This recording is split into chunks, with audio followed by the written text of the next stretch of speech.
ratio, and they repeat in your own personal history too. What a guy that talked about the thing, Groundhog Day. I'm not sure. So, I'll come back to that. All these forces interacting, giving one net result. That pen was there. It stays there. All those forces underneath are called scalar, and there could be billions of them. It's just you're taking no account of them. Maxwell, in his equations of electricity, did and defined those forces. That's been cut out of his equations nowadays, because the true laws of electricity, as originally defined, prove what I've been talking about. The best diagram one can make of all forces summing to zero, that's what's used in science. That's what was used in ancient science too. All forces in 4 different directions summing to zero in the middle. That's the pen on the table. That's gravity, that's air pressure, that's what you name it, they're the other forces. That is the simplest diagram one can draw, and they do in physics, of forces summing to zero. Where have you seen that? Don't even need to patronize it that one. In 1927, as a result of centuries of secret societies researching the things I've touched upon here, because they know that there was a secret to be had, and they've researched and researched. One of those secret societies was the Invisible College. It's now the Royal Institution, the head of science around this planet, and many other examples like that exist. They sought this thing. They sought the truths of magnetism, electricity, you name it. That's what the secret societies generally did. Others looked to interfere in politics and manipulate that, and so on. In 1927, they found it. This is bringing you up to date. This is your reality now. In 1927, it was found. This science was sus, and guess who sussed it? Yeah.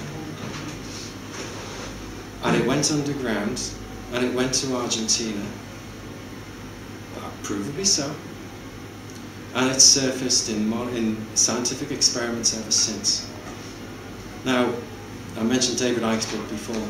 I believe, from a summary I read, he's going to suggest that actually all of this alien intervention, whatever, throughout history has come from the moon. I say, of course it has. It is no coincidence that the moon is there. The guy on this program I'm telling you about the other night said, I said it myself in what I've written, it's the greatest coincidence in history. Except David Hugo Boyle was talking on the edge, and he said that the moon's an asteroid, and it came into our solar system about 12,000 years ago. Yeah, crap. Provably crap. So I don't know if you're out there, whoever said that, I'll show him why. I suspect David will show him why in his book. Provable crap. What isn't provable crap? Alright, is the fact that the moon is hollow. Does anyone know that? Do you want to laugh at that? They fired the sound at it, haven't they? Every scientific experiment in full public view proves that the moon is hollow. They just simply say, well, actually it shows that it is, but it can't be, can it? Well, it is. It's also, for the first time in the history of this solar system, in exactly the right place, at exactly the right time, for us to see a total eclipse of the sun. What a coincidence, as the guy on the program the other night said. Not a coincidence, but by God. Yeah, you can't, there's no other planets out there that can have this. Well, actually there are. Because if you put a moon in that position around the planet and tilt the planet by the exact amount that this planet's being tilted, guess what resonance it sets up? Go look at 2732. It's what underlies everything. It sets up a resonance which actually triggers the evolution of conscious life forms. Without that resonance, conscious life forms cannot exist. Alright? Far out thing to say. Were that the case, the moon would have to be put in exactly that position. It's actually drifting away at the minute, a few inches a year. I thought gravity brought things closer. Doesn't matter. Tidal forces, they call it. The moon is hollow, and science tells you that. You don't really need to look much beyond that. I'm sure a lot of you are probably not aware of what's actually been discovered on the moon by the NASA whistleblowers. 15-kilometre high glass domes, proof and evidence of ancient civilization right across the moon, across Mars, other planets in the solar system. This solar system has a history that is different from the one you've been taught. Now I can assure you that it's known by them at the top. And the question is, are they interacting with these, are they extraterrestrial? Who knows? But are they here today and are they interacting?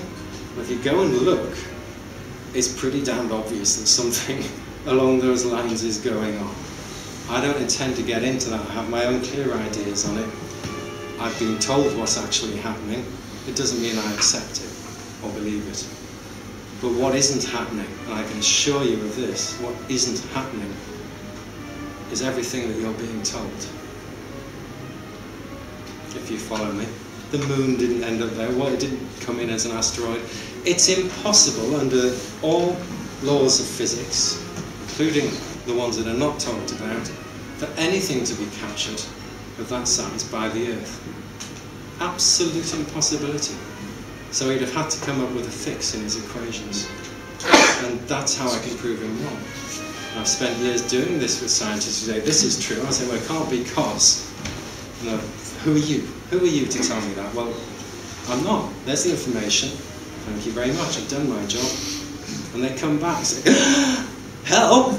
Yeah, I see it now. That was wrong. This is right. And it is right. And no doubt, if this goes out on the internet, I will be swamped with people saying that's wrong. Bring it on. If you're a scientist out there with an open mind, bring it on. If you've got a closed mind, don't waste my time. I'm not here to tell anybody anything, but I can show you some things that are there and are actually facts. That's all. I've gone beyond the facts and suggested that there are other levels of beings in communicating with us. That's not necessarily fact. I don't know that, but that's what I would surmise from it, and that's certainly what the ancients knew. And here is the key to what they knew and what this means. Thank you. These spirit realms do exist. In this universe, there are entities. These are energies, okay? You could become satanic tomorrow. You could go through experiences that are just, and suddenly you've lost your marbles. You could do really, really evil things, tapping into this consciousness that allows people to do those things. It exists. It has a personality. Just like the consciousness that some refer to as light has a personality. These consciousnesses, is that plural? Have existed for a long, well, eternally. And anyone who meditates or prays or whatever can link into these. Okay? This is what you're doing.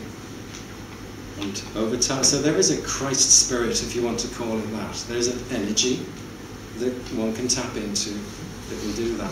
Which is why you will have people coming back over the years, usually on repeating cycles, who are that awake and aware, and who will change the world. Equally, you'll have the others, the dark ones.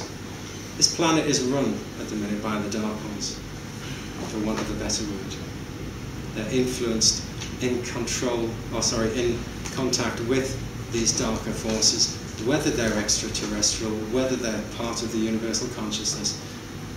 Who truly knows? But they do exist, and they're as real as the car you're going to get in or the train you're going to get on and go home. So when a Christian talks to me about Satan, where do you think their minds are? What do you think they're actually leading to? To want to kill me for saying Jesus is not what you think he is. Jesus was not the Son of God, any more than I'm the Son of God, and Alan's the Son of God, and you're the daughter of God. If there's a God, we all are. The universe is a conscious creation, literally. Everything at this level is reflected above. And if you want to look at the chromosome spirals and everything that make up DNA, then get the Deep Space Telescope and look out there. I can tell you now, you'll see exactly the same formations, in exactly the same ratios, in exactly the same proportions.